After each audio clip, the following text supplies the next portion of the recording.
Esta conferencia comenzará a grabarse. Hola, ¿qué tal? Buenas noches. Bienvenidos a nuestra sesión número 4 del curso de Deep Learning con Python de parte de Saidata.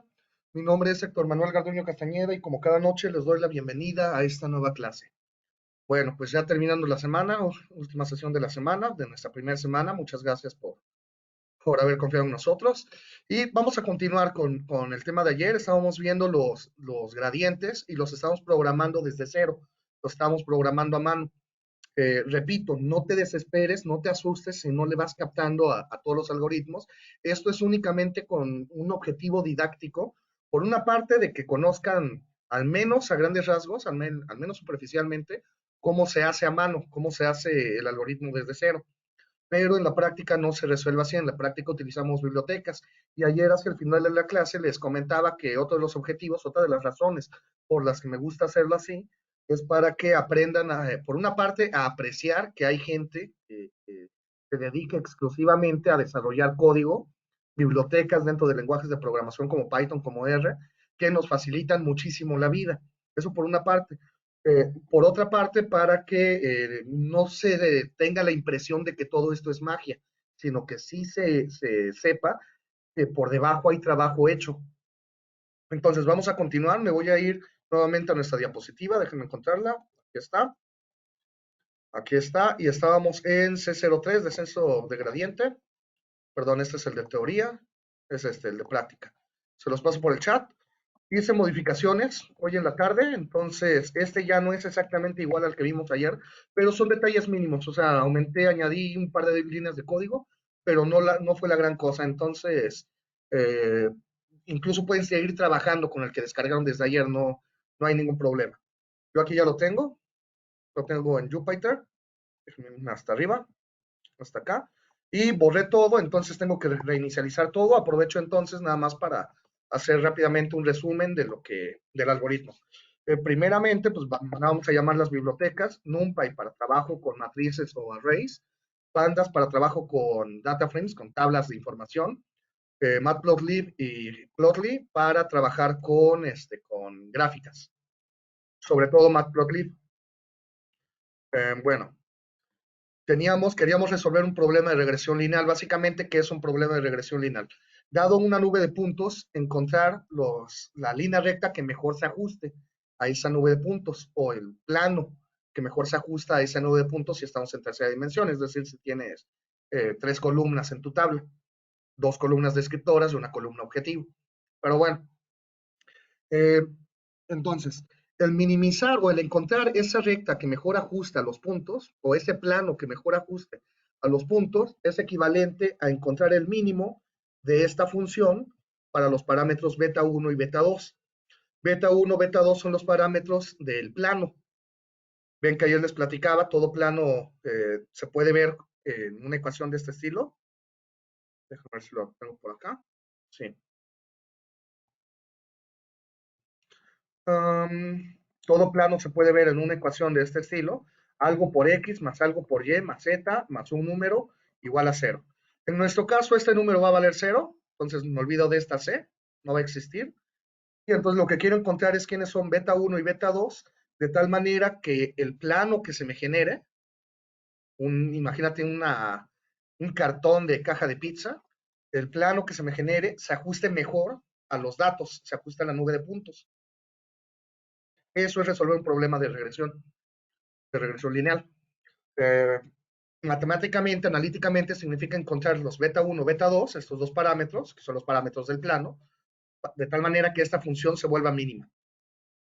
Y entonces, en gradiente descendiente y en gradiente estocástico, necesitamos calcular el gradiente de la función, que no es, en este caso, no es otra cosa más que esta suma.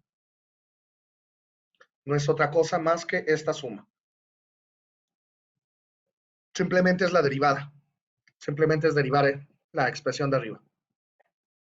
Y entonces, leo mis datos.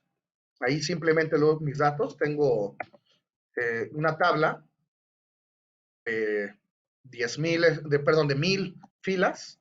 1000 filas con solamente 3 columnas.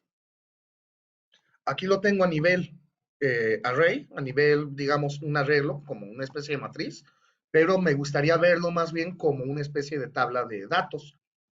Entonces, para eso mando a llamar PD Data Frame, se lo aplico al objeto, le pongo nombres a las columnas,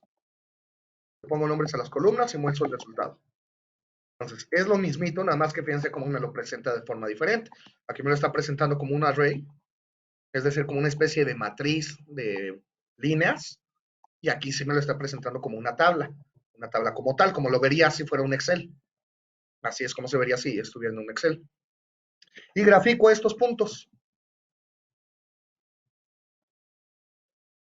O sea, tomo como coordenadas esta como coordenada X, esta columna como coordenada y esta columna como coordenada Z. Lo que obtengo es esto, esta nube de puntos. Puede observarse cómo claramente todos los puntitos están sobre un plano. Lo que quiero es encontrar las ecuaciones la ecuación de ese plano, que equivale a encontrar quién es el beta 1 y el beta 2, que equivale a encontrar quiénes son el beta 1 y beta 2 que hacen que esta expresión sea mínima. ¿Vamos bien? ¿Va captando? Ok. Continuamos entonces. Vamos avanzando. Coeficientes objetivo, les decía, como yo generé estos datos a partir de un Excel, o sea, yo a mano creé estos datos a partir de un Excel, sé quiénes son el beta 1 y el beta 2 verdaderos. En la práctica tú nunca lo vas a saber.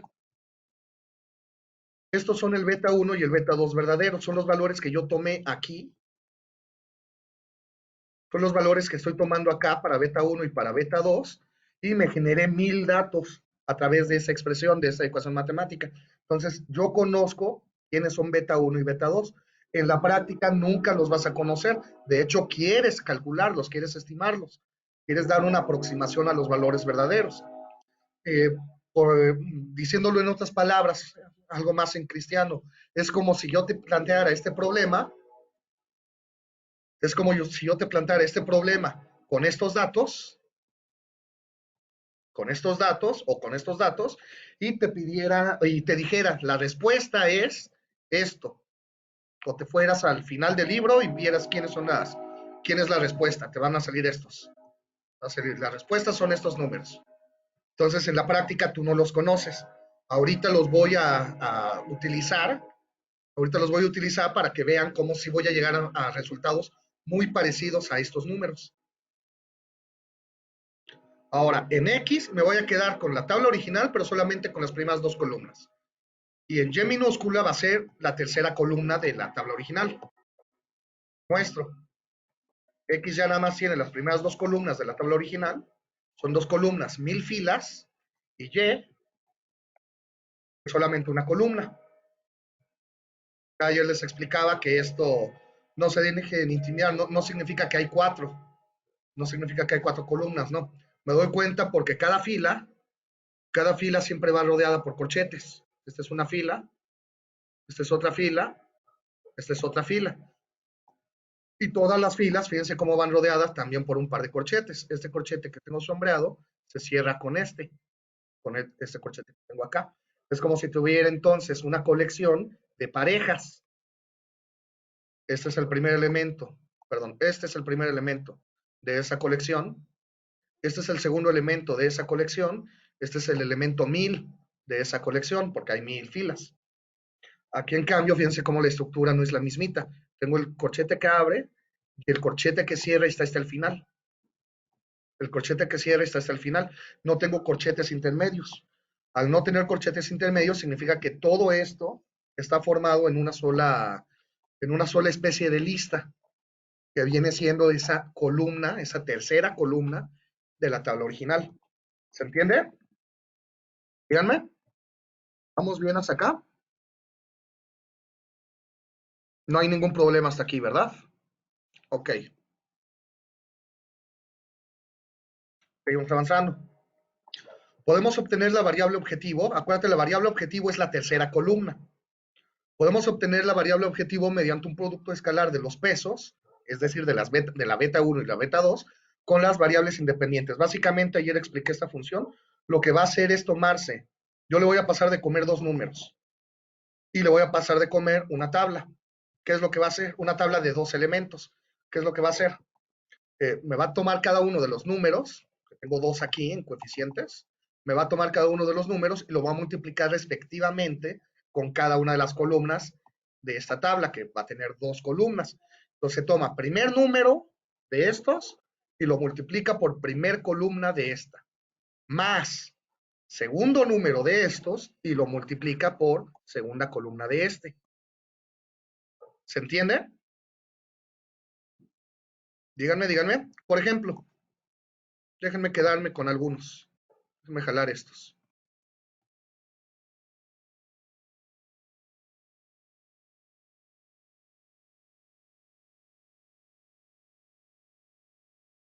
Que lo abran. Ahí está.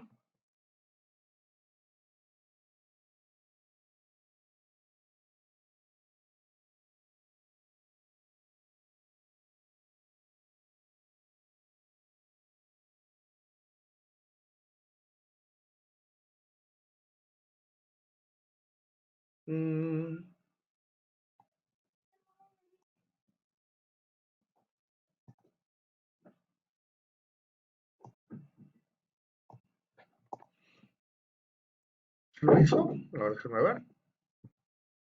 No, no lo quiso hacer. No se para.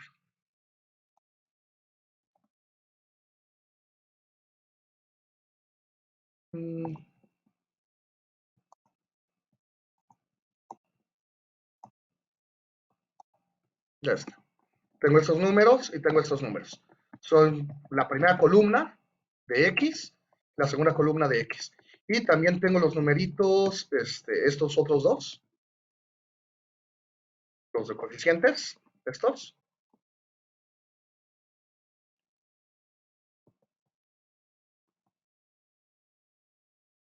Voy a poner aquí. Lo voy a poner a un lado. Pues básicamente, ¿qué es lo que voy a obtener? ¿Qué es lo que me va a hacer esta función? Se llama predecir batch. Yo le voy a pasar la pareja de numeritos y le voy a pasar la tabla.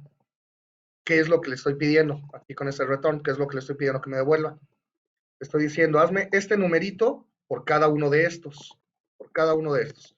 Entonces va a ser este numerito por este.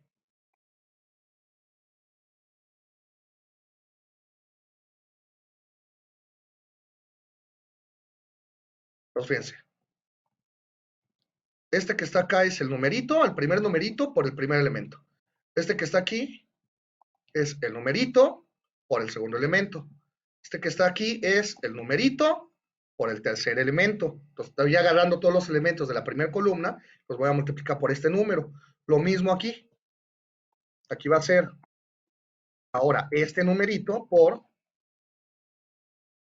este elemento de la columna.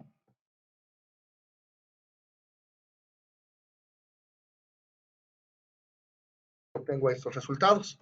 Entonces, este valor es el segundo numerito por este elemento de la columna. Este valor es el segundo numerito por este elemento de la columna. Y finalmente los voy a sumar. Va a hacer esto más esto. Esto más esto.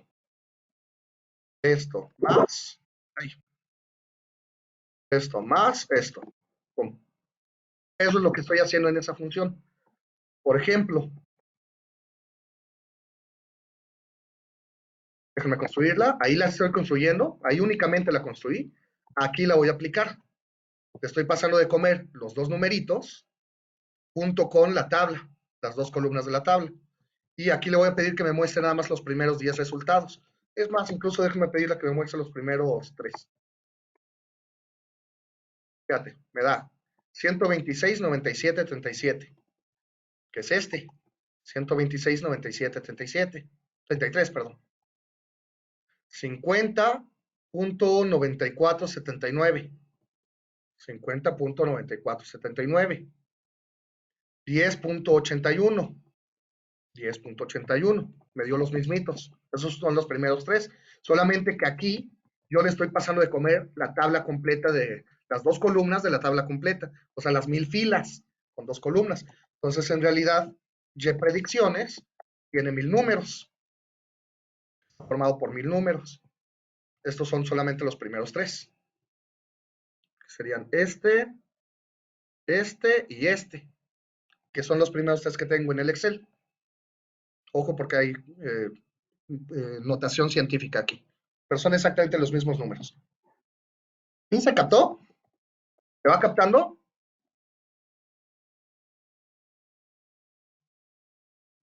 Exactamente, da un resultado por cada fila. Me está dando un resultado por cada una de las filas. Básicamente, esto que hice acá, aquí estoy construyendo la función, no la estoy ejecutando, estoy construyéndola. Aquí es en donde ya la estoy ejecutando. Ya le estoy diciendo, aplica la función predecir batch, que es la que definí aquí, con esta pareja de numeritos, que son los numeritos originales, estos dos, junto con la tabla X, que es la tabla con las dos columnas. Solamente la tabla original únicamente las dos primeras columnas. La tercera columna ven que la tengo en Y minúscula.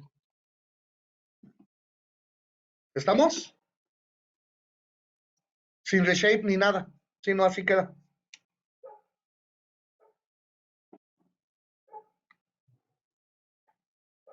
¿Vamos bien? Ahora, ¿por qué se define a través de una arroba y de una transposición? Python tiene la desventaja de que no tiene lo que se conoce como operaciones vectorizadas. No las tiene de manera nativa como R. Por ejemplo, en R no hubiera sido necesario hacer esto. En R hubiera utilizado otra técnica para definir esa operación. Aquí sí lo tengo que transponer porque de alguna manera lo que quiero es la multiplicación por filas.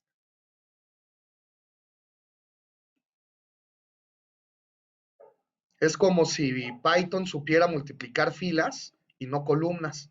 Como que por eso lo tengo que girar con la transposición. ¿De cuáles operaciones dije que no tienen nativas? Operaciones vectorizadas, José. Operación vectorizada es una operación que en principio está definida para numeritos, pero tú le puedes meter una columna. Por ejemplo, calcular el seno de 3 es un número. 3 es un número, seno de 3 es un número. Calcular el seno de 40. 40 es un número, seno de 40 es un número.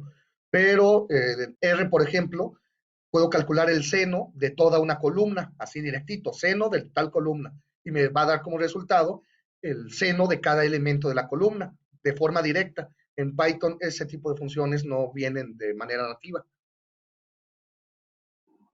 Tienes que mandar a llamar a NumPy, de hecho, que es la librería esta con la que estamos trabajando. Se ha deshabilitado la autorrecuperación. Ay, quién sabe. Bueno, seguimos. Ahora, yo les había dicho, estos datos, los originales, estos, fueron hechos, yo los construí utilizando exactamente estos dos números. Por lo tanto, se debe satisfacer la ecuación. ¿Cómo sé que se satisface la ecuación?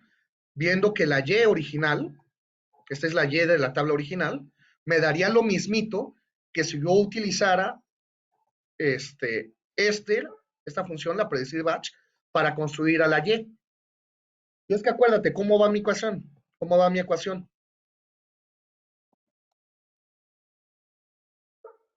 Mi ecuación originalmente va Y es igual a beta 1 x1 más beta 2 x2. Es como originalmente viene mi ecuación. Y, la tercera columna, es igual a el beta 1 por la primera columna más el beta 2 por la segunda columna. Esta es la ecuación original, donde beta 1 y beta 2 son mis coeficientes objetivos, son los que tengo acá. Son exactamente estos dos números. Son exactamente estos dos números. Entonces, si yo le paso la primera columna y la segunda columna a estos dos numeritos, siguiendo esta ecuación, que es multiplicar primer numerito por primera columna más un numerito por segunda columna, el resultado que obtengo debería ser igualito a la Y original. ¿Me explicó? Debería ser igualito a esta Y. Eso significa que Ahí estaría comprobando que efectivamente estos son mi beta 1 y mi beta 2. ¿Se entiende? ¿Sí me expliqué?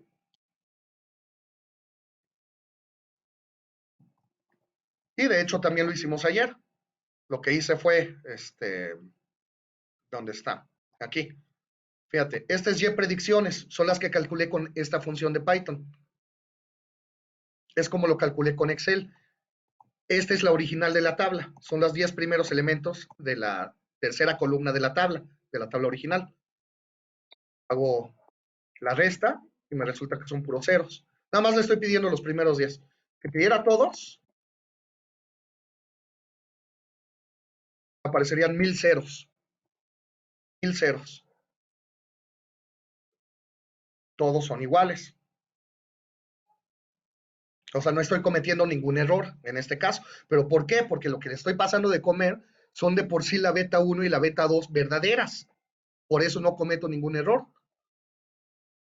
La computadora predice exactamente el resultado verdadero. ¿Pero por qué?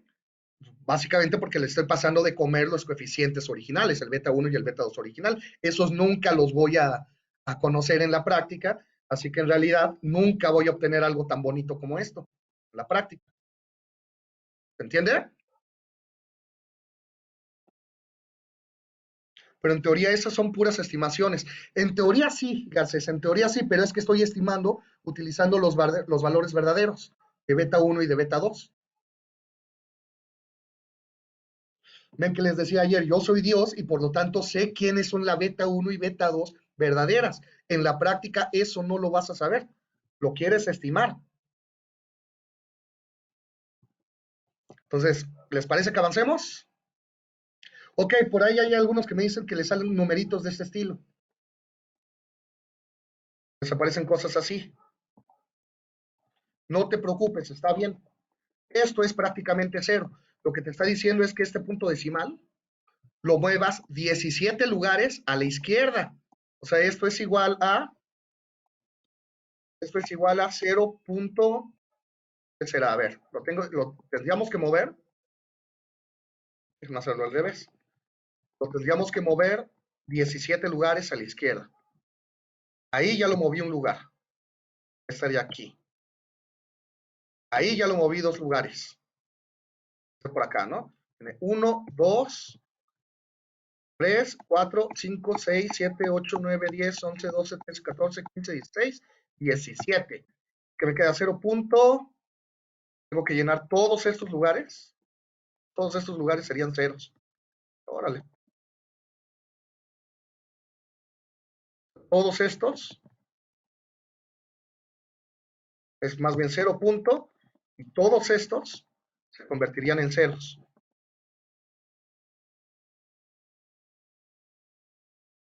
Algo eso es lo que significa este número. Muévete 17 lugares, mueve el punto decimal hacia la izquierda. O sea que 0.16 ceros o 15 ceros, algo así. Y ya el numerito, pues esto es prácticamente cero. Es un error de redondeo, pero eso ya depende de tu computadora, de qué tan buena memoria tenga tu computadora, etcétera, etcétera, pero para fines prácticos ya es un cero. ¿Sale, Cristal? O sea, fue por algún error ahí de redondeo de tu máquina, pero para fines prácticos ya era cero. Bueno, vamos a continuar entonces. Um, necesitamos una función de error. En este caso, como estamos utilizando el error cuadrático medio, que es nuestra función original, esta. Entonces la derivada es simplemente esto, que vamos a programar esto.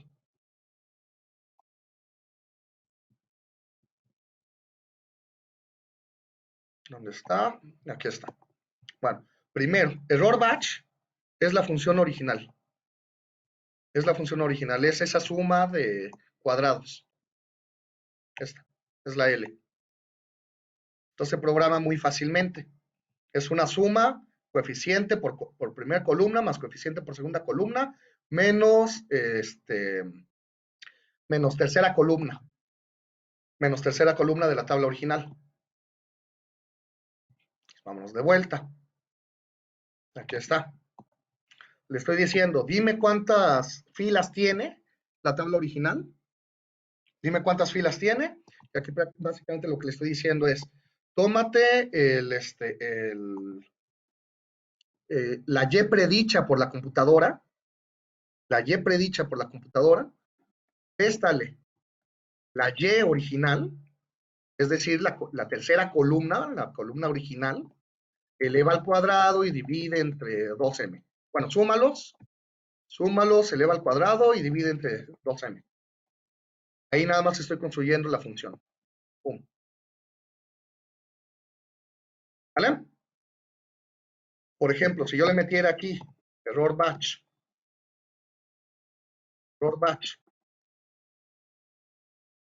de Y predicciones, error batch de Y predicciones, Y, me debería soltar 0. ¿Sí? Me suelta 0 como resultado. Porque básicamente lo que le estoy pidiendo que me haga acá, cuando yo le paso de comer Y predicciones, que fueron las que calculé, junto con la tercera columna original, cuando le paso de comer eso, básicamente lo que le estoy diciendo es, todos estos ceros, elévalos al cuadrado, siguen siendo ceros, y súmalos. Entonces, 0 al cuadrado, 0, más 0 al cuadrado, 0, más 0 al cuadrado, 0. Los está sumando todos ellos y me queda 0.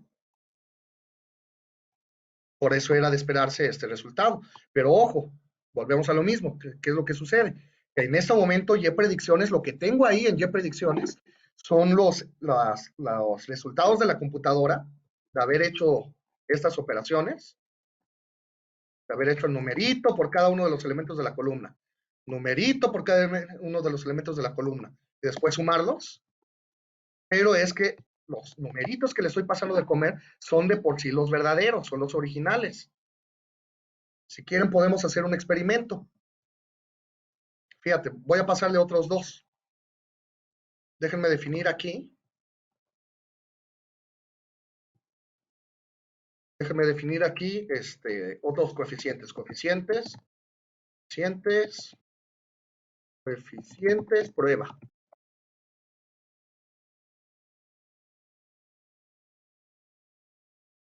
Coeficientes prueba. Vamos a ver si lo agarro. Voy a poner otros números. 15 y 20. Tengo coeficientes prueba, son los números 15 y 20. Y ahora voy a calcular el predecir batch de esos numeritos. O sea que lo que va a hacer es tomarse las mismas columnas, la primera columna toda completa, los 1000 de acá, la segunda columna también toda completa, pero ya no le voy a pasar de comer estos dos números, le voy a pasar al 15 y al 20 y que me haga las mismas operaciones. Eso es lo que voy a hacer aquí con el predecir batch. Entonces hago predecir batch,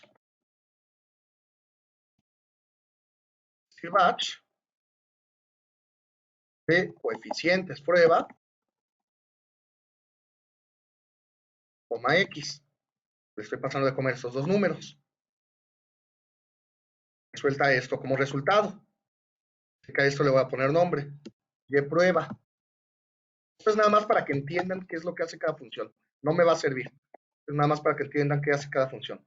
Y prueba es entonces el haber hecho estas operaciones, pero tomando aquí 15 y tomando aquí 20.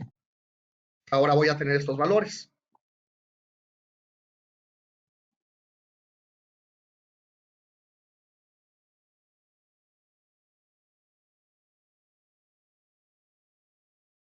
$56.45, está, 56.45, 21.65. 21.65. ¿El otro quién es? 6.29. 6.29. Entonces, ¿sí se entiende lo que estoy haciendo acá? En Y prueba. Díganme.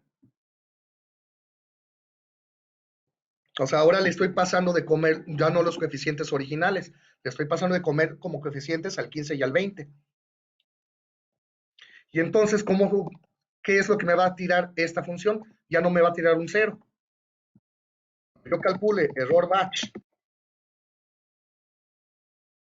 pero de Y prueba contra, contra la Y original, ¿qué es lo que me va a hacer? Me va a calcular esas restas, o sea, va a tomar este valor,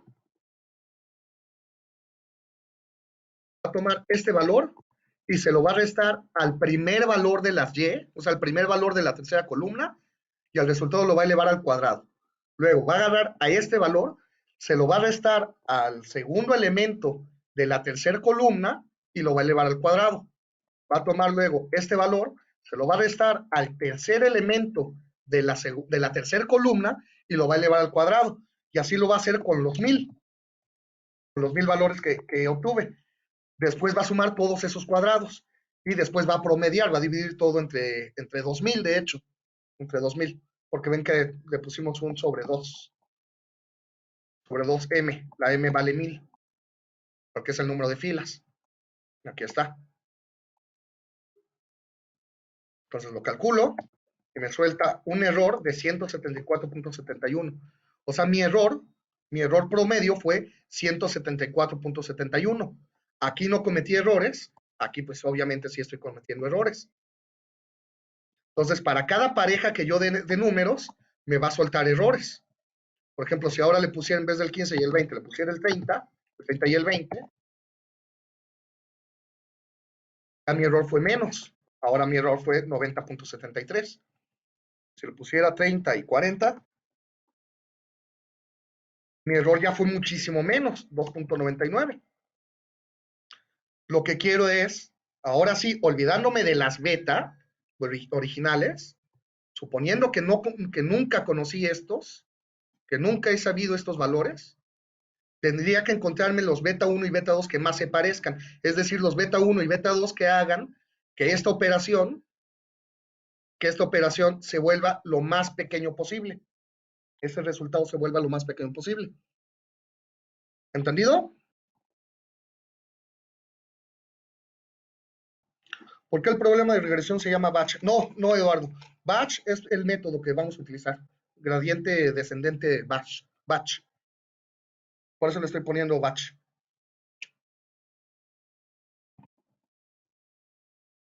Vale. También necesitamos la derivada de la función del error, el gradiente. Entonces es simplemente la derivada. Esa es la segunda, que está acá. Es este. Entonces es simplemente la derivada. ¿Dónde está? Aquí está. Pum. Y ahora, por ejemplo, aquí yo le metí como coeficientes prueba, le metí el 30 y el 40. Hace un rato le había metido a los valores verdaderos de beta 1 y beta 2. Aquí lo que voy a hacer es generarme dos números aleatorios. Dos números aleatorios entre 0 y 1. No, perdón, acá. ¿Cómo sé que son dos? Porque esto, aquí le estoy diciendo cuántas columnas tiene la tabla X. Tiene dos columnas. ¿Cuántas columnas tiene la tabla X? Tiene dos columnas. Por eso sé que le estoy pidiendo dos números al azar, entre 0 y 1. Me está devolviendo estos, 68 y 0,76. Estos voy a ver si se los paso de comer a mis funciones, tanto a esta, al predecir batch, como al error batch, como al derivada de error batch. Si se los paso de comer, ¿qué tan pequeño error voy a tener? Cosas así es lo que me voy a empezar a preguntar. Mis coeficientes objetivo, los verdaderos, son estos. 1965 y 5097. Estos son los que yo estaría proponiendo como primera iteración. Siempre la primera iteración se propone de manera eh, aleatoria, con valores aleatorios. Me dice DGF, batch se refiere a la cantidad de grupos de observaciones para hacer el gradiente. Batch significa grupo. ¿Sale? O sea, estoy tomándome de alguna manera todos los elementos de la tabla. Voy a peinarlos a todos. ¿Qué es lo que hicimos acá, fíjate? Aquí lo que hicimos fue peinarlos a todos. Me fui multiplicando cada uno de los elementos, los fui multiplicando por este número. Cada uno de los elementos los fui multiplicando por este número.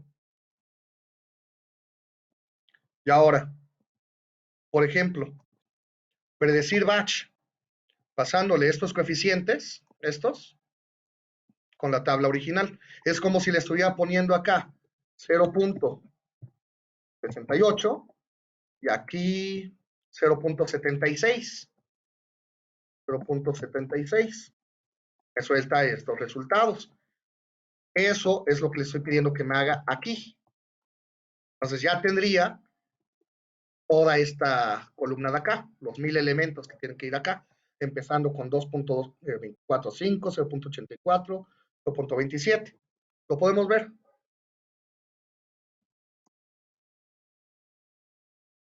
Muéstrame los primeros tres elementos. 2.266. Ay, ¿por qué no me dio? Ah, ok, es que aquí estoy redondeando. Estoy tomando 0.68, pero en realidad ven que es 0.6808. Si lo pusiera completo, sí lo va a agarrar. Sí nos va a salir lo mismito. Ese y este. Esta. 2.266 es este. 2.266. 0.8568. 0.6568 y 0.2712. 0.2712. Aquí está. Entonces, ¿sí se entiende que tengo acá en JPRED? ¿Sí? Es simplemente el mismo chiste, multiplicar número por columna más el otro número por la otra columna, pero ahora mi pareja de números son estos. ¿Bien?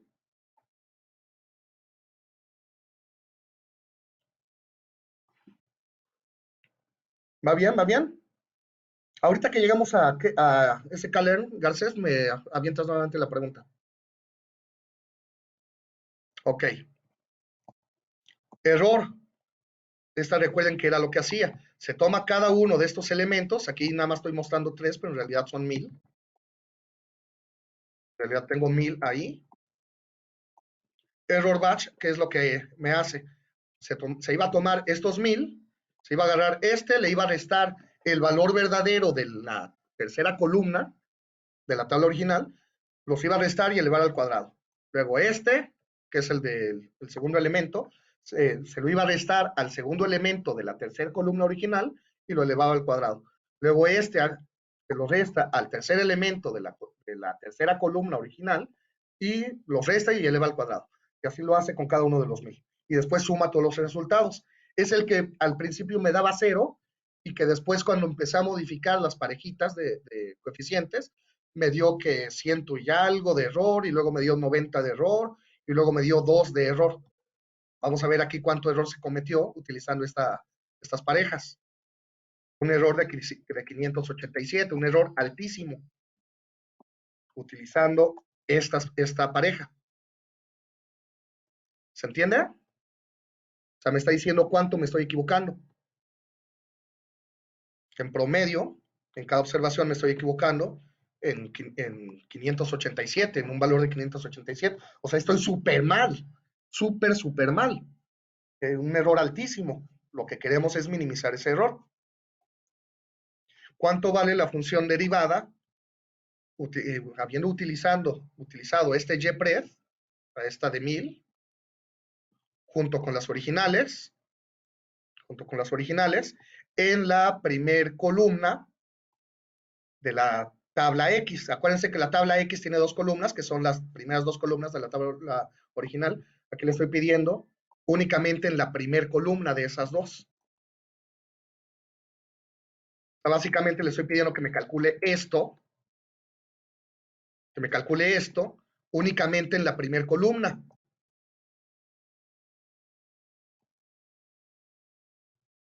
Entonces, ahí está. ¿Dónde quedó? No es cierto, no está ahí. No lo veo. Más abajo. Aquí está. Es la derivada. Es lo que me está dando ahí. En esa primera columna. Lo podría hacer también para la otra columna. Ya lo puede hacer para cualquiera de las dos columnas. Para la columna primera, acuérdense que Python empieza a contar desde 0. Entonces 0 significa primero, 1 significa segundo. Entonces ahí sería primera columna, sería segunda columna. Si le meto un 3, me lo va a rebotar, va a llorar. Un 2, perdón, me lo va a llorar porque me va a decir que le estoy pidiendo la tercera columna de X, pero X nada más tiene 2 columnas. Ya lloró. Por eso nada más me agarra aquí que le pongo un 0 o un 1. Y ya tenemos todo listo para poder implementar nuestro gradiente descendente de tipo batch, el gradiente usual. Voy a crear una función donde le voy a pasar de comer los coeficientes. Le voy a pasar de comer las 2 columnas de la tabla original, las 2 primeras columnas, o sea, las columnas descriptoras. Le voy a pasar de comer la columna objetivo. Entonces simplemente aplico el predecir batch, esto que me estaba haciendo con el Excel, le voy a pedir que me lo haga nuevamente con los coeficientes que yo le pase y con las 2 columnas. Entonces aquí voy a tener los 1000 numeritos. ¿Sale? Ahí voy a tener los 1000 numeritos. ¿Está bien? Díganme. ¿Por qué solo lo hace con la primera columna? Es nada más para ilustrarles, pero en realidad se va a hacer para las 2 columnas. Fíjate, coeficientes. Coeficientes son los números que le paso de comer. ¿Cuántos elementos tiene coeficientes? Ustedes díganme. Recuerden, coeficientes son los numeritos que le paso de comer. No es la tabla, no es la columna. Son los numeritos que le paso de comer. ¿Cuántos numeritos son los que le paso de comer? ¿Cuántos elementos tiene coeficientes? 2, exactamente. Entonces, para i en range, bueno, esto si quieren lo vemos, ¿qué significa? Son los números 0 y 1.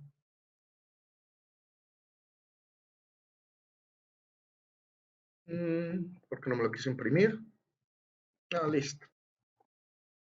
Son los números 0 y 1. Esto que ven acá. Son los números 0 y 1. Entonces le estoy diciendo, para i igual a 0 y para i igual a 1, porque todo esto son los números 0 y 1, para i igual a 0 quiero que coeficiente 0, acuérdate que coeficientes es una pareja. Lo que le estoy diciendo es que el primer elemento de coeficientes me lo convierta como el primer elemento de coeficientes que le paso originalmente, menos el tamaño de paso, lo tengo que definir todavía, por la derivada evaluada en las predicciones, las que calculo con el Excel, o las que vimos cómo se calcula con Excel, las predicciones, la tercera columna original y como i vale 0, la primera columna de la tabla original. O sea, básicamente aquí lo que le estoy diciendo es, a estos que están acá, aquí recuerden, yo tengo una pareja de números. Lo que le estoy diciendo es, al primero de esos dos números, va de nuevo, al primero de esos dos números, cámbiamelo por el número, el primero de esos dos números, menos el tamaño de paso por la derivada evaluada en la primer columna. Pero esto lo estoy haciendo para i igual a 0 y para i igual a 1. Así que me lo va a hacer tanto para el primer elemento de coeficientes como para el segundo. Cuando i valga 1, lo que le estaría diciendo es, al segundo elemento de coeficientes, cámbiamelo por el segundo elemento que ya le metiste originalmente, menos el tamaño de paso por la derivada evaluada en la segunda columna. Por eso era importante saber quién es este animal de acá. Es 0 y 1. Pues básicamente estoy aplicando esta fórmula a cada una de las columnas, que solamente son 2 columnas, la columna 0 y la columna 1, o sea, la primera columna y la segunda columna. ¿Se entendió? ¿Sí se entiende qué es lo que me va a hacer? Aunque todavía no he dicho quién es el tamaño de paso. ¿Va bien?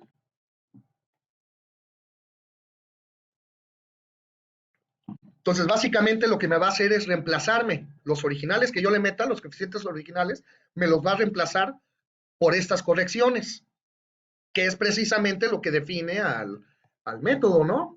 ¿Dónde está el método?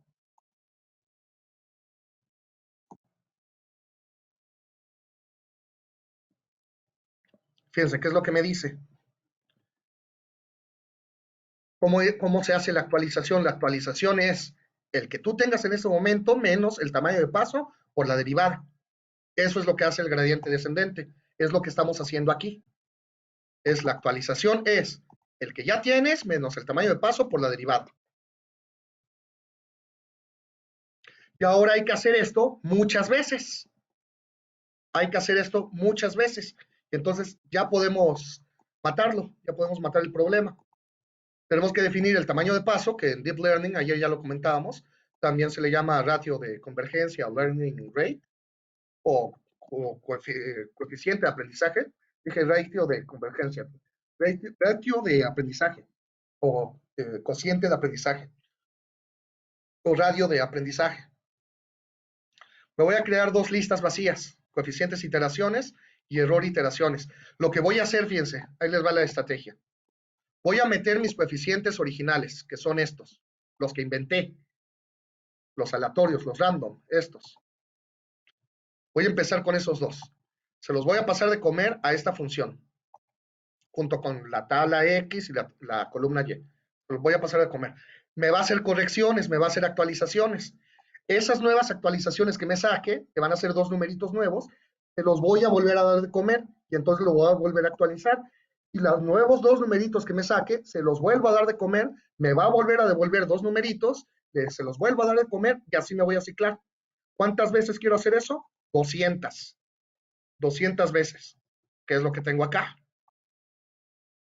Y entonces cada vez que me suelte una pareja de coeficientes, cada vez que me lo suelte, la voy a ir guardando acá, en esta lista que se llama coeficientes iteraciones.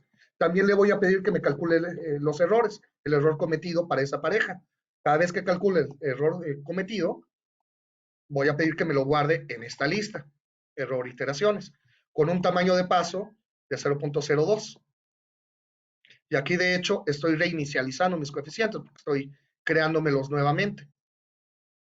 Incluso si quieren, esto lo puedo quitar, para quedarme con los que ya tenía, con estos que ya tengo. Estos. ¿Sí se entiende entonces mi estrategia? Repito, yo voy a pasar esos dos numeritos, estos dos que acabo de sombrear, esos dos numeritos, se los voy a pasar aquí. Y entonces él me va a devolver dos numeritos, porque esto lo hace dos veces, lo de coeficientes y. Me va a devolver coeficiente 0 y coeficientes 1, me va a devolver esos dos numeritos, pum. Esos dos numeritos que me devuelva, se los vuelvo a pasar de comer, me va a devolver otros dos. Esos dos que me devuelva, se los vuelvo a pasar de comer y voy a hacer eso 200 veces. Lo voy a alimentar consigo mismo 200 veces. ¿Me explico?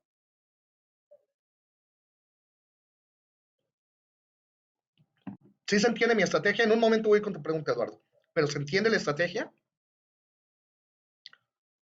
Ahora, esta función, la descenso gradiente batch, no solamente me devuelve los dos numeritos, también me devuelve el error cometido con esa pareja de numeritos. En coeficientes iteraciones voy a ir guardando los dos numeritos y en error iteraciones voy a ir guardando los errores. Entonces al final voy a tener 200 elementos acá, 200 parejas, y aquí voy a tener 200 números, los 200 errores. Ahora, el tamaño de paso lo tomo como 0.02. Ven que eso es arbitrario. Ahí podría pedir otro tamaño de paso. Lo pido desde acá y no aquí adentro, nada más por razones, digamos, estéticas, pero en realidad no habría ningún problema si desde acá lo definiera. ¿Eh? Ahí va a funcionar igualito. Si desde acá lo pido, entonces aquí le tendría que decir también cuando le manda a llamar a esa función, descenso gradiente batch, aquí le tendría que pasar 0.02. En realidad no lo necesito, lo puedo hacer desde afuera. Eduardo me preguntaba, es que Python maneja lo que se llaman ámbitos. Ámbitos. Aquí, si yo mando a llamar la función, fíjate, si yo la ejecuto, me va a tirar error. En ningún momento encuentra quién es tamaño de paso. Nunca lo he definido. En ningún momento lo definí. Cuando yo ejecute acá, va a ejecutar esta línea y entonces cuando entre para acá, a la función descenso gradiente batch, no lo va a encontrar, al tamaño de paso, no lo va a encontrar en su propio cuerpo, no lo va a encontrar por aquí adentro, no lo va a encontrar en el ámbito local. Entonces se va a ir al ámbito global y ahí es en donde sí lo va a encontrar. Lo va a encontrar y ya no me va a tirar error. ¿Sale, Eduardo? ¿Esto es método variacional? No, no, variacional es cuando empiezas a como a sumar cantidades, de alguna manera es como si el step size fuera también, pudiera ir cambiando en cada iteración. Pero aquí vamos a manejar el mismo paso en todas las iteraciones. Y entonces básicamente, ¿qué le estoy pidiendo? Acuérdate, el número de iteraciones son 200, así que aquí lo que le estoy diciendo es, para i desde 0 hasta 199, o sea, 200 iteraciones, si quieren hasta lo podemos ver, es como hace un rato que me aparecía un 0 y un 1. Si yo aquí le pongo un 200, me van a aparecer los números del 0 al 199. Ahí está. Desde 0 hasta 199. Ahí está. Hasta 199. Entonces, básicamente acá lo que le estoy diciendo, déjeme borrarlo. Le estoy diciendo, para los números desde 0 hasta 199, ¿qué quiero que me hagas? En coeficientes iteraciones, que es este animal, añádeme, o sea, esa lista, añádeme los coeficientes. A la lista de iteraciones, añádele el error cometido. ¿Qué son coeficientes? Si quieres son error, son los resultados de haber aplicado la función descenso gradiente batch a los coeficientes que le estés pasando de comer, junto con la X y junto con la Y. O sea, aquí es en donde le doy de tragar las 200 veces el resultado que dé de sí mismo. Y finalmente, le pido que todos los resultados estos me los muestren a manera de matriz. ¿Se entiende lo que va a realizar ese código? Sí, tampoco a mí me gusta que Python empiece desde 0, pero bueno. R sí empieza a contar desde 1. Python no, Python empieza a contar desde 0. Ahí va, lo ejecuto. Ya está. ¿Vieron que no tardó nada? Hizo 200 veces esas operaciones y no tardó nadita. Vamos a ver, coeficientes. Coeficientes era con el que iniciamos. No es cierto, no es cierto. No, no es cierto. Coeficientes ya es, como se fue actualizando esto para cada una de las iteraciones, coeficientes, el último valor de coeficientes fueron estos números. O sea, haz de cuenta, repito, como veníamos por acá en el ciclo. Yo le metí los originales, que eran estos. Los originales eran estos. Yo le metí esos dos. Hizo los cálculos y me devuelve otra pareja nueva de coeficientes. Esa pareja nueva de coeficientes ahora los mete aquí nuevamente. Me devuelve una nueva pareja de coeficientes, estos.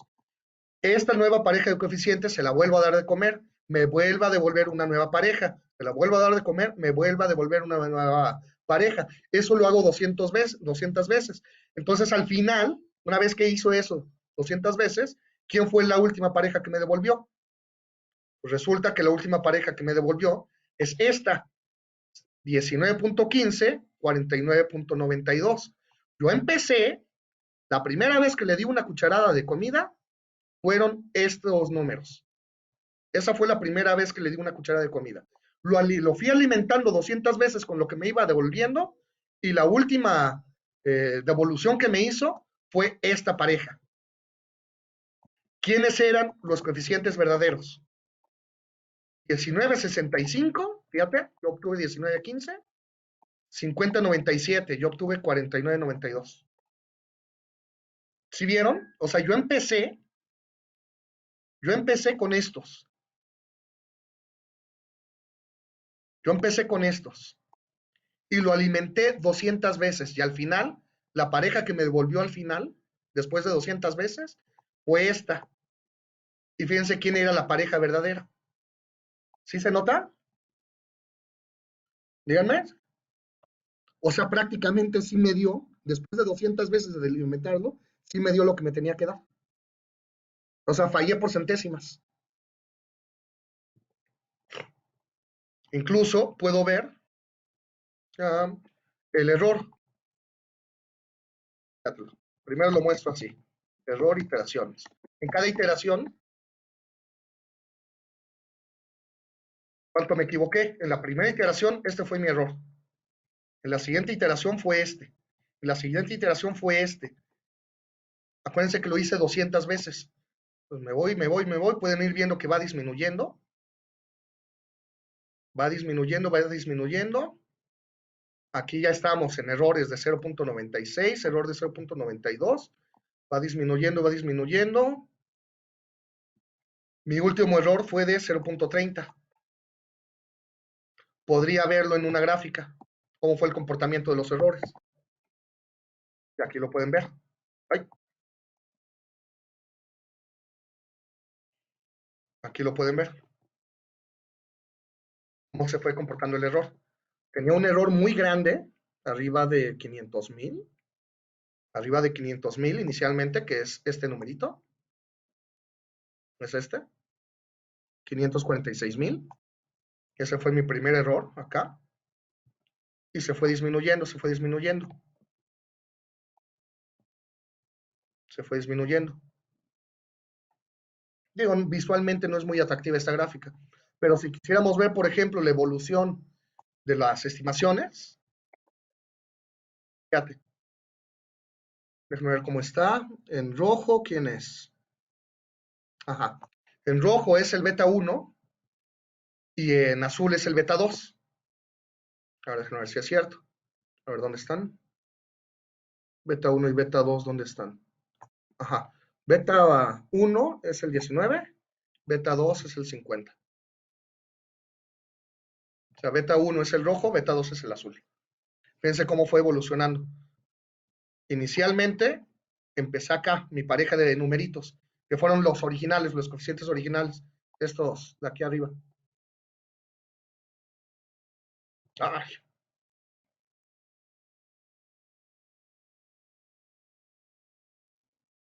no, ya no los encuentro. Estos. Inicialmente esos fueron mis numeritos, que es lo que se ve acá. Por eso se ven prácticamente pegaditos. Acá. Y después el cálculo de beta 1, o sea, del primer numerito de la pareja, se fue haciendo así, pum, pum, pum, pum, pum. Ya cuando andaba por la estimación o por la iteración 175, ya andaba muy próximo al 50. Lo mismo para el otro coeficiente. Ya andaba muy próximo al 20. Así es como fue evolucionando. ¿Sí se captó? Si hago el número de iteraciones lo suficientemente grande, el error puede hacerse cero. En teoría sí. En teoría sí, Sebastián.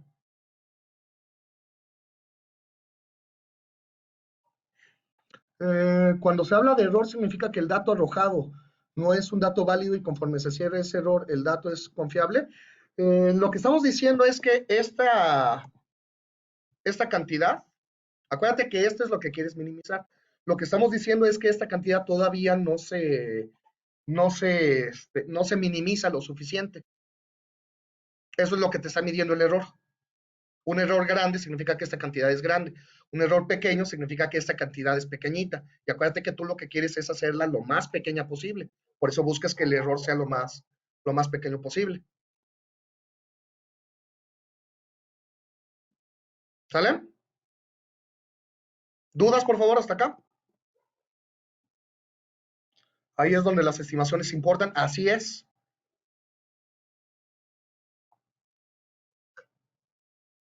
¿Qué pasó?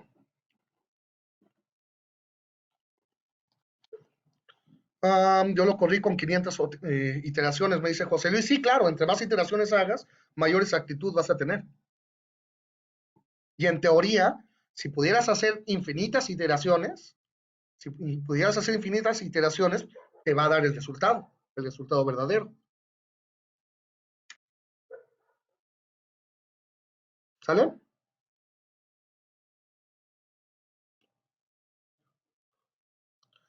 El objetivo es minimizar la función de coste L. ¿Por qué no solo damos unos datos de entrada aleatorios, utilizamos descenso de gradiente? Pues fue lo que hicimos, Denise. Fue exactamente lo que hicimos. Dimos datos de entrada aleatorios, los coeficientes que saqué con el random, y apliqué el método de descenso de gradiente. Fue exactamente eso lo que hice. Hay un momento donde se repite después de un número de iteraciones. Es cuando ya encontró la mejor aproximación. Muchas veces no conviene hacerlo aquí con un for, pero ahí te estoy hablando de programación antigua. No conviene hacerlo con un for. Acá, ven que aquí lo dice con un for. ¿Cuántas iteraciones quieres hacer? 200. Entonces con un for. Muchas veces no conviene con eso, conviene con un while. Con un while en donde lo que pides es que el error sea más pequeño que una cierta cota. Por ejemplo, le dices, párate en cuanto el error sea menor que 0.05 o en cuanto el error sea menor que 0.005. Entonces, eso lo programarías con un while. No es complicado de hacer. No lo hacemos porque ya en la práctica, en realidad, tampoco hacemos nada de esto. En la realidad, mandamos a llamar una librería.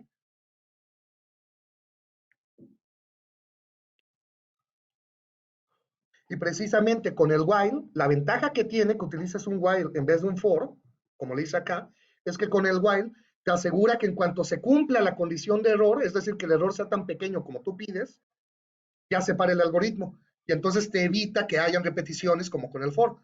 Porque varios lo que están diciendo ahorita por el chat es que si le pongo más, por ejemplo 500, déjenme ejecutarlo, crear nuevos coeficientes ahora.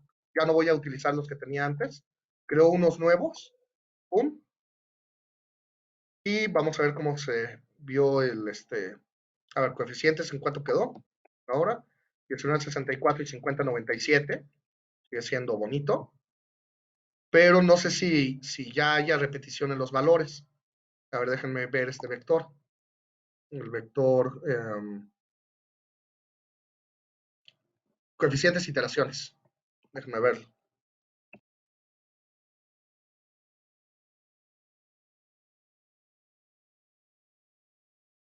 Aquí me va a decir todo el historial de coeficientes. Empezó con estos y fue mejorando así.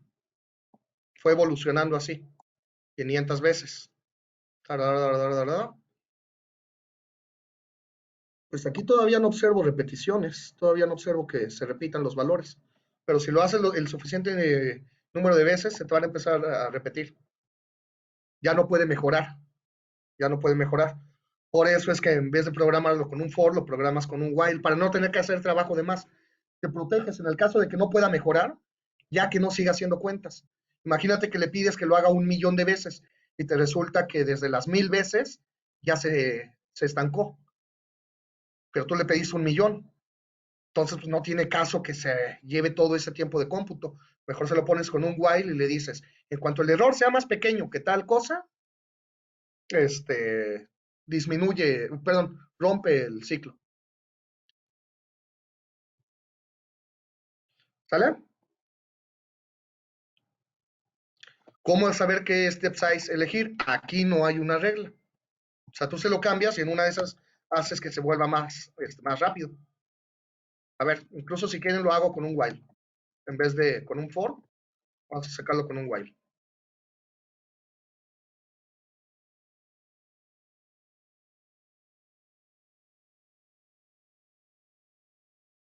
While true, me haga todas estas cosas, que me haga la actualización. Y sí, error. Si error es más pequeño que, si error es más pequeño que 0.00005, termina. Lo voy a ejecutar así. ¿Qué me salió? Vamos a ver coeficientes iteraciones. Lo que quiero saber es cuántos elementos tiene. 170. O sea, tardó 170 iteraciones en terminar. Ya no está tomando en cuenta esto. Ya no hace las 500. Lo que le estoy diciendo es, en cuanto el error cometido sea más pequeño que este número, termina el algoritmo. O sea, deja de hacer actualizaciones de los coeficientes. Y se lo estoy tomando con alfa 0.05. Se lo dejo con 0.02, por ejemplo, repito, esto ya no lo está tomando en cuenta. Eso lo puedo quitar, no pasa nada. Ejecuto, ya terminó. Tengo esto como resultado. ¿Y cuántas iteraciones hizo? 429. Tardó 429 en llegar a este resultado. O sea, es decir, a las 429 iteraciones se cumplió esta condición. El error fue lo suficientemente pequeño. También se podría buscar el step size iterativamente. Es que en realidad no te interesa, Patricio. En realidad no te interesa el tamaño de paso. O sea, si lo piensas, ese dato no te interesa, no te interesa porque tú lo que quieres es llegar a los coeficientes beta 1, beta 2. Mientras seas capaz de llegar a ellos, ya no hay problema. No importa qué step size te hayas tomado. No tiene caso que lo hagas para 0.02, para 0.05, para 0.1, si en realidad vas a llegar al mismo resultado en las tres ocasiones. ¿Sale?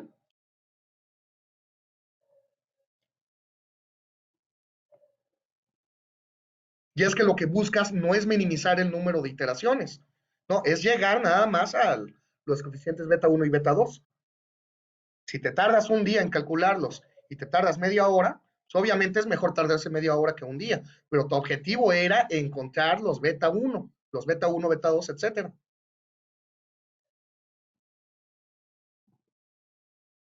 ¿Sale?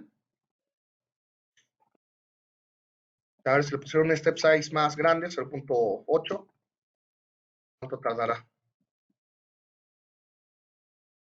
Con 7, fíjate, tomando este step size de 0.8, lo hizo en 7 pasos.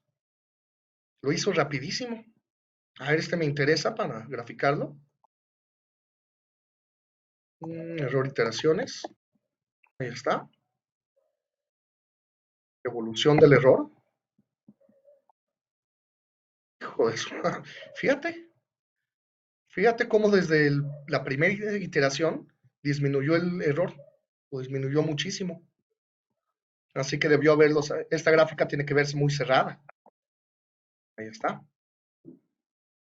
Ya desde la iteración 3 ya había una buena aproximación.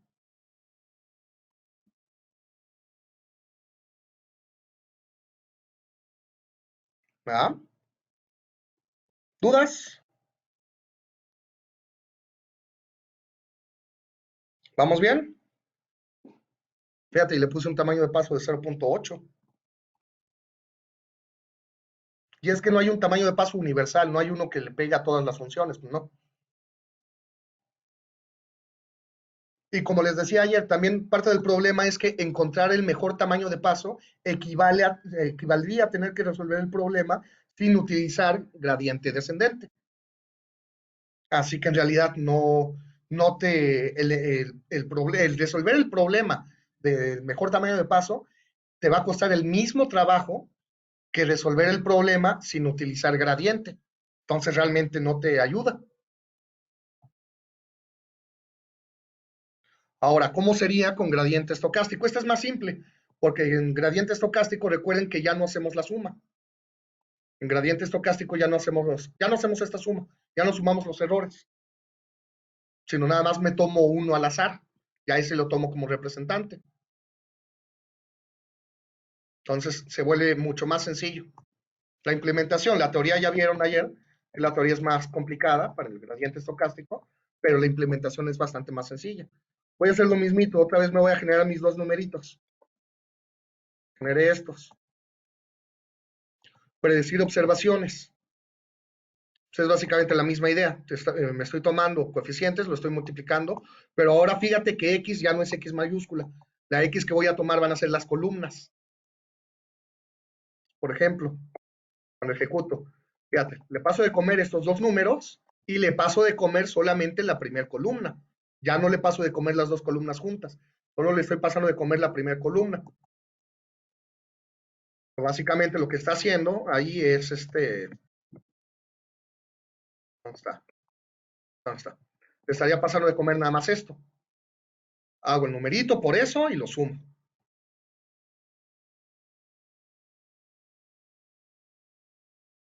Derivada del error en la observación, ya no está la suma que teníamos antes.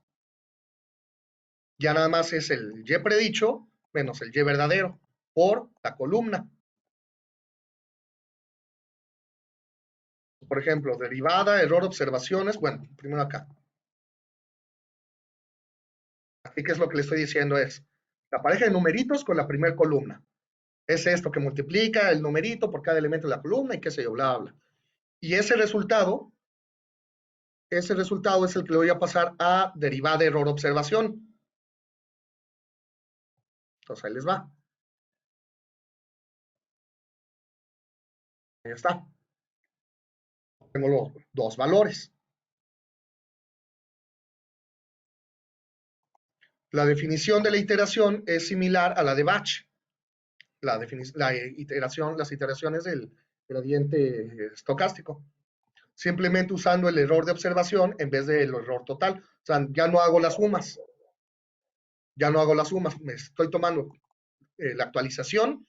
Va a ser el que tengas en este momento menos el tamaño de paso por la derivada del error, pero este que está acá ya no contiene las sumas. Ahí lo implemento, lo construyo y aquí lo voy a ejecutar. Esta celda de acá viene siendo el análogo a esta que modificamos con el while, que antes tenía número de iteraciones, o sea, es el análogo a esta. Pero ahora para el gradiente estocástico. Nada más que fíjate, aquí la idea es bastante más elegante, mucho más elegante. ¿Qué es lo que va a hacer? Que aquí este es el corazón, digamos, del gradiente estocástico. ¿Qué es lo que va a hacer? Acá, en esta línea, lo que va a hacer es tomarse las dos primeras columnas, ven que X es igual a, es la tabla de las primeras dos columnas de la original, y lo que hace es revolver las filas, las 1000 filas de esas dos columnas. Las revuelve, las revuelve. ¿Sí me explicó? ¿Nos puede pasar lo del código del while? Ah, claro, les paso lo del while. Ahí está.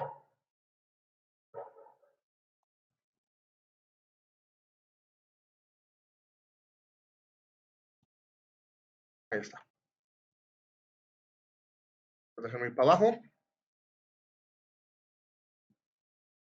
Ahora me quedé. Aquí. Entonces aquí básicamente lo que estoy haciendo es revolver las 1000 filas. Esas 1000 filas, ves que X tiene 1000 filas y dos columnas, lo que hace es revolver esas 1000 filas. Ahí es en donde entra la parte estocástica.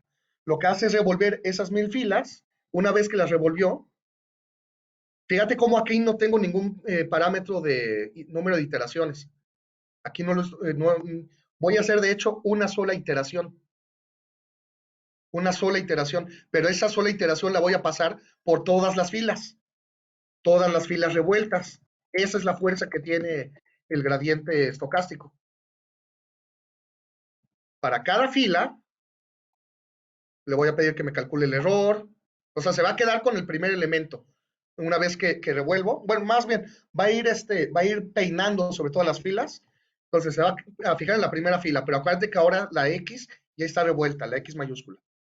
Entonces va a calcular el error, va a calcular los nuevos coeficientes, bueno, más bien va a meter los nuevos coeficientes. Aquí es en donde calcula los coeficientes, acá, y calcula las predicciones y los errores.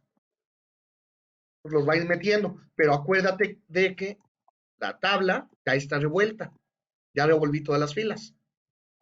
Entonces lo voy a ejecutar. ¿Esto cuál fue mi resultado?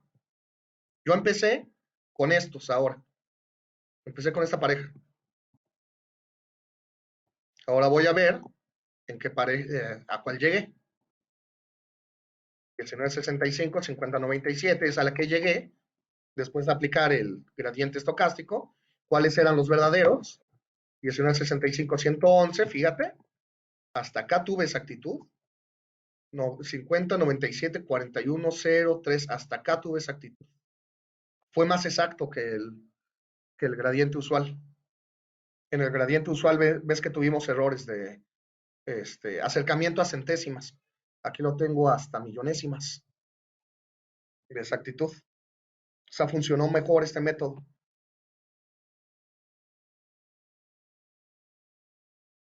Puedo ver cómo evolucionan nuevamente los errores.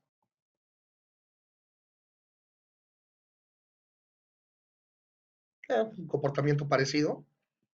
Y también puedo ver cómo evolucionó el cálculo de cada coeficiente. Fíjate cómo es muy diferente esa gráfica a esta. Esta siempre fue mejorando, siempre fue hacia arriba, siempre fue hacia arriba. Es el gradiente usual. El estocástico tuvo problemas, lo puedes ver en esta línea roja, tuvo problemas. Venía bien, se encontró con alguna cosa ahí rara que lo hizo fallar, pero pudo retomar camino, volvió a fallar, pero pudo retomar camino. Llegó el momento en el que ya no falló. O sea, cada vez que vean que baja, es porque se empezó a equivocar.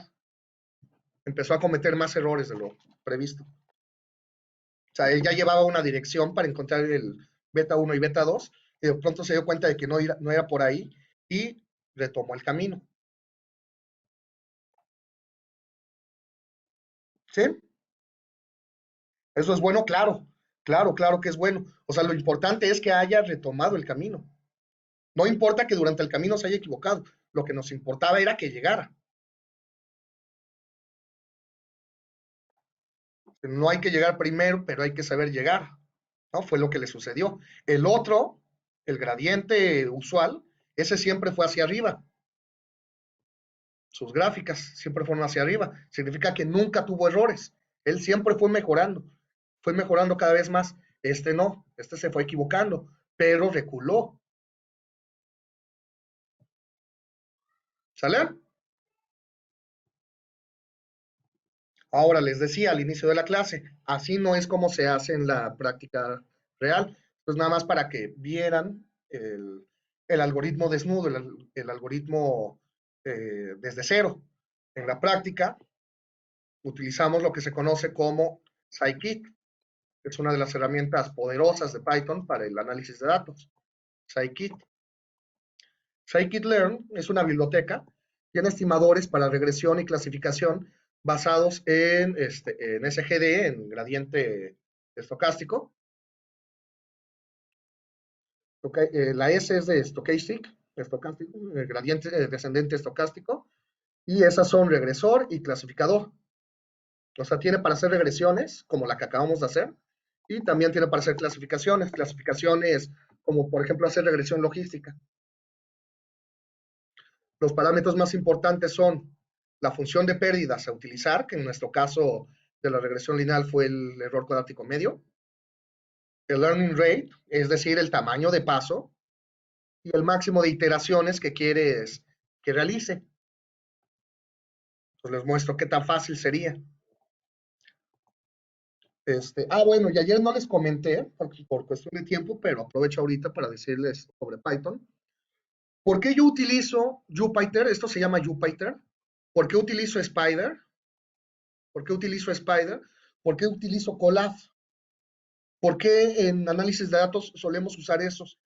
Porque todas estas librerías, todas estas bibliotecas, NumPy, Pandas, Matplotlib, Plotly, Scikit-learn, son bibliotecas que ya las trae cargadas.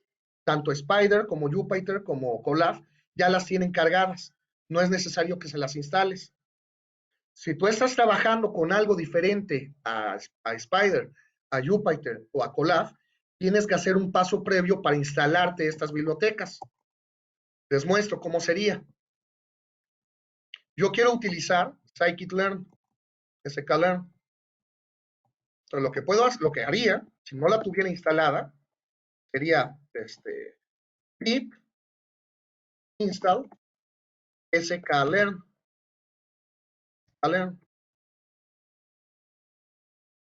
Ejecutaría esto. De esta manera se me va a instalar. Si quieren lo hago en Spider. Le pongo pip install sklearn y ejecuto. Me está instalando esa biblioteca. Ahorita se los paso. Bla, bla, bla. Ay, de hecho me marcó, parece con un error. Ah, no. Me dice, debes reiniciar el núcleo. Aunque por ahí sí me marca un error, qué raro.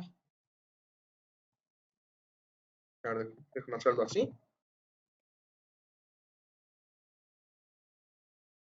También puede ser porque ya lo tengo instalado.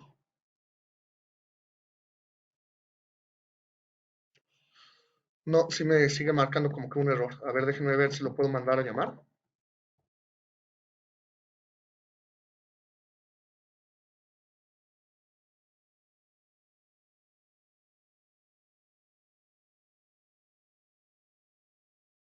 Sí, entonces puede ser porque ya lo tengo instalado. Pero a ver, para saber si lo tienes instalado o no, ejecute esta línea. Dice que no tiene el pip. Sí se lo había puesto, ¿no? Sí le puse pip. Este pip install ese color. Ah, a ver, déjeme ver.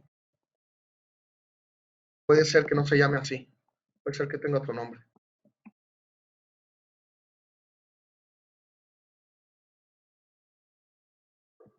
Ah, ok. Es que sí se llama.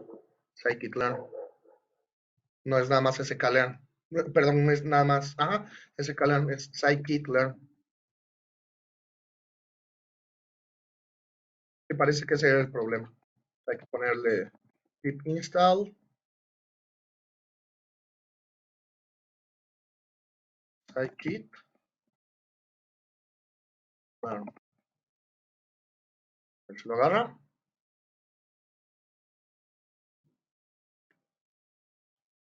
Sí, y ahora sí lo agarró. Es así como se instala.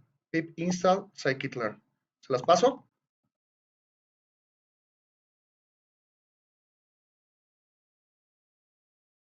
Sí, sí le había puesto el pip. Nada más que no se llama sklearn, se llama scikit-learn. Pues ya está, ya lo instaló. Que yo ya lo tenía instalado de todos modos. Les decía, por eso me gusta Spider, Jupyter y Colab. Como son ambientes de Python diseñados específicamente para análisis de datos, ya traen cargadas de por sí todas las librerías de análisis de datos, NumPy, Pandas, etcétera. Ya no es necesario instalarlas. Por eso es que aquí yo no hice instalación en mi Jupyter. Por eso no hice instalación, porque ya viene instalado de por sí. Uno estás trabajando con Spider, con Jupyter o con Colab, lo más seguro es que sí tengas que hacer esta instrucción que puse acá. Déjenme, la voy a copiar, la voy a pegar en un blog para que la puedan ver en grande, los que vayan a ver el video. Pip install scikit-learn. Lo ponen en su consola, lo ejecutan, les va a instalar, les va a aparecer este mensaje, por cierto. Probablemente tengas que reiniciar tu núcleo. Reiniciar el núcleo es venirse aquí, restart kernel, reiniciar núcleo. ¿Quieres reiniciar el núcleo? Sí. Básicamente es como si reiniciara la sesión.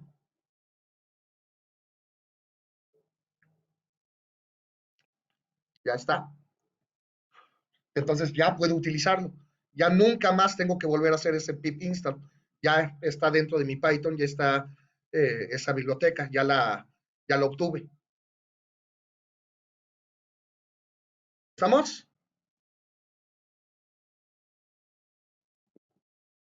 ¿Dudas? Entonces, como ya la tengo instalada, ahora sí puedo ejecutar de scikit, tráete de los modelos lineales de scikit, tráete el regresor por de gradiente estocástico. Pum, ya lo mandé a llamar. Esa es la función que me va a servir. Fíjate, para los que llevaron el curso de Machine Learning, se recordarán que en Scikit siempre tengo que definir primero mi modelo y después lo ajusto. Entonces lo defino con un máximo de iteraciones de 10 y lo ajusto con quién? Con las columnas explicativas, que son las primeras dos columnas, y la columna objetivo. Ejecuto. Pum. Ahí está. Ya me suelta una advertencia, pero no es un error. Lo que me está diciendo es el máximo número de iteraciones eh, se alcanzó antes de tener convergencia. Entonces es que nada más le pedí que me hiciera 10 iteraciones. Solo le pedí que me hiciera 10 iteraciones. Entonces lo que me está diciendo es que probablemente lo que obtuve no va a ser tan exacto. De hecho, este consejo que me da, me dice esto. considera incrementar el máximo número de iteraciones para mejorar tu respuesta, tu resultado. Vamos a ponerle 100. Ya no me soltó ya no me soltó ninguna advertencia. O sea que muy probablemente ahora sí ya terminé. Aquí les voy a pedir que me suelte las predicciones. Suelta la YPredict, o sea, el resultado de haber hecho estas operaciones. Básicamente lo que me está devolviendo es esta información, la predicción de la computadora.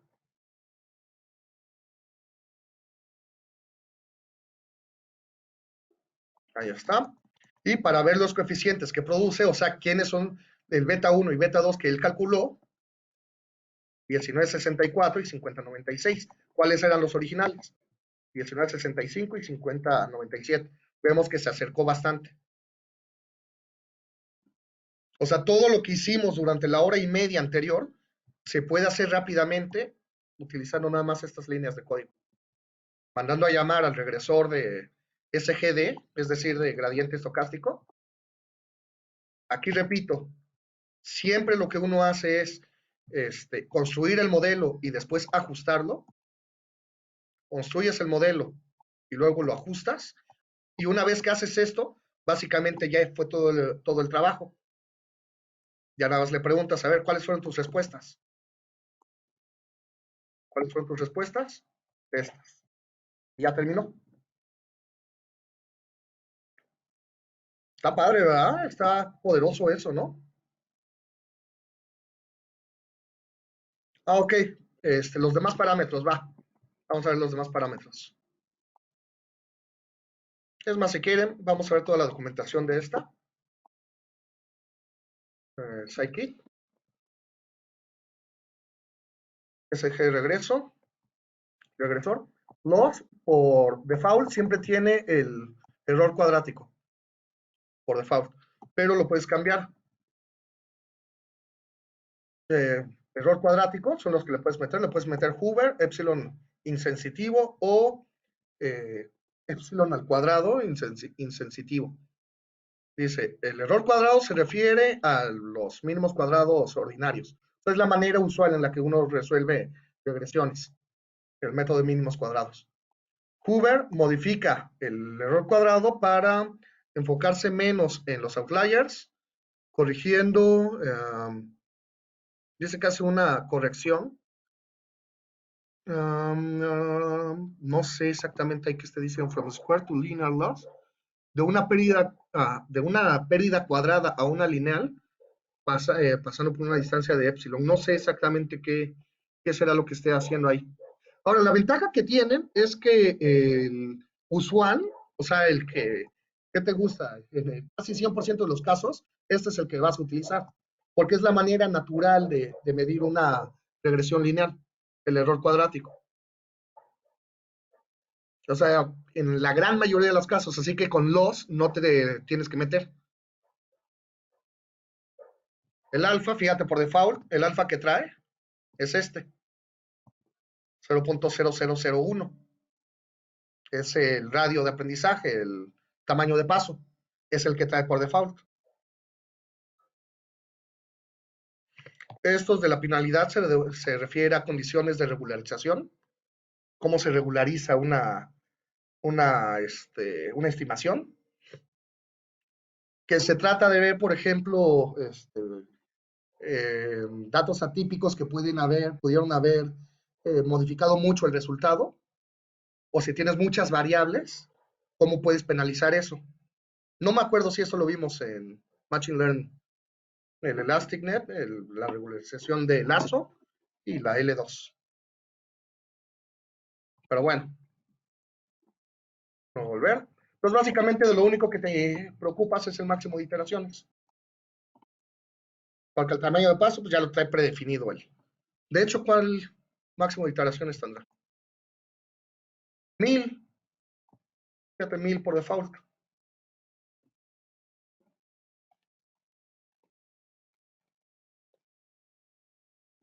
¿Sale? E incluso de tolerancia, todo, Este es más o menos, para que se den una idea, vendría siendo como hace un rato cuando lo hicimos con un while. Le dijimos, mientras el error sea menor que cierto numerito, sigue trabajando. Bueno, más bien al revés, en cuanto el error sea pequeño, sea menor que cierto numerito, detente. Eso es lo que se conoce como la tolerancia. Entonces, pudimos haberle puesto acá una tolerancia, tol, como le hicimos hace un rato, 0.001.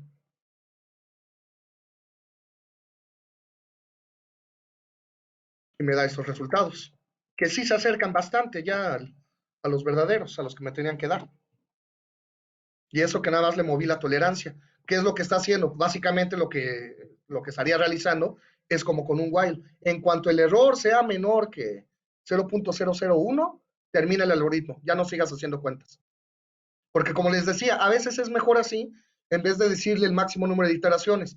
Porque si tú le dices número de iteraciones, puede ser que en algún momento ya se haya estancado y sigue calculando, sigue calculando. Por ejemplo, hace un rato que se paró en 8 iteraciones. Si lo hubiéramos pedido, eso lo sacamos con un while, el de 8 iteraciones. Si lo hubiéramos pedido que nos lo hiciera en 200 iteraciones, si sabemos que desde la 8 ya estaba bien, las 192 restantes no servían para nada. Fue tiempo perdido, fue memoria utilizada de más. En cambio, con el while, utilizando el criterio de tolerancia, en cuanto se cumple, se detiene y ya no sigue haciendo cuentas. O sea, él ya llegó a lo que tenía que llegar y ya no continúa. ¿Sale?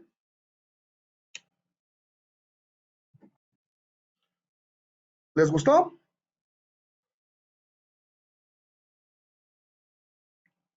Sale. Pues vamos a dejarle por acá. Ya vieron, o sea, se hace bastante sencillo utilizando la herramienta correcta, pero ya vieron también cómo se sufre si no tienes herramientas. Lo bueno es que ya tenemos herramientas. Pues nuevamente, para que sean agradecidos con las personas que inventaron estas cosas, que inventaron ese calor, porque nos ahorró muchísimo el trabajo. Ven que en algún momento les platicaba sobre C y sobre Fortran. Más o menos es el mismo fenómeno por acá. Imagínate, en C y en Fortran tendrías que haberlo hecho así, de esta manera, como lo hicimos nosotros, a mano. Pero en C y en Fortran no tienes funciones tan bonitas. Permútame, o sea, prácticamente allá tenías que programar todo, todo, todo, todo, todo. Es bastante más complicado. Hubiera sido un algoritmo, un programa más efectivo que este, sería más rápido, porque C y Fortran son más rápidos que Python, pero te hubieras tardado en programarlo. Por eso es que no se ocupan directamente para hacer análisis de datos. Una pregunta, en este caso se estimó los beta para una regresión lineal. ¿Se puede hacer uso de regresor y clasificador para cualquier algoritmo conocido de Machine Learning? Sí, sí, sí, sí, Eduardo. O sea, lo que hicimos fue resolver un problema de regresión utilizando gradiente descendente. Ves que en el curso de Machine Learning vimos problemas de regresión y problemas de clasificación. Los atacamos utilizando máquinas de soporte, utilizando cada vecinos más cercanos, etcétera, etcétera. Todos esos. Este es un método análogo a esos. O sea, también le pudiste haber metido, por ejemplo, el SGD Classifier, el clasificador de gradiente descendente, lo pudiste haber utilizado para clasificar cáncer de mama. Sí, es la misma idea, Eduardo. Solo que, ojo, todavía no hemos empezado a hacer Deep Learning. De hecho, lo que hicimos en estas sesiones fue, recuérdate, en Deep Learning lo que vas a buscar es minimizar una función dependiendo de los pesos de la sinapsis. ¿Qué método es el que se va a utilizar para minimizar esa función? Va a ser este método. Eso tampoco se lo vamos a pasar de comer. Ya cuando entremos a las redes neuronales ya sabemos que internamente lo que van a utilizar para minimizar los errores es gradiente estocástico.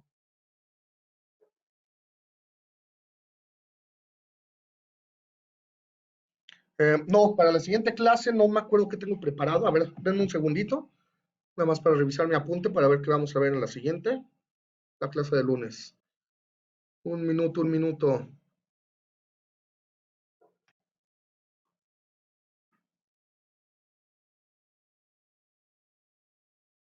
Estamos encontrando esas constantes que acompañan a nuestras funciones de peso. A las W, Garcés. O sea, los pesos de la sinapsis.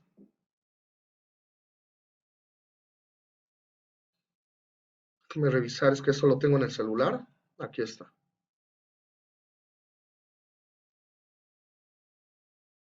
Ok, siguiente clase vamos a ver lo que se conoce como propagación hacia adelante. Cómo se envía la información dentro de la célula, dentro del cerebro, cómo se envía desde que entra la información hasta que sale. Entonces, propagación hacia adelante. Lo vamos a ver en la siguiente sesión, luego vamos a ver propagación hacia atrás, cómo devuelve, cómo aprende de la experiencia. Pero en fin, vamos a dejarla hasta acá. Cuídense muchísimo, nos vemos el lunes, descansen, bonito fin de semana y pues éxito, descansen.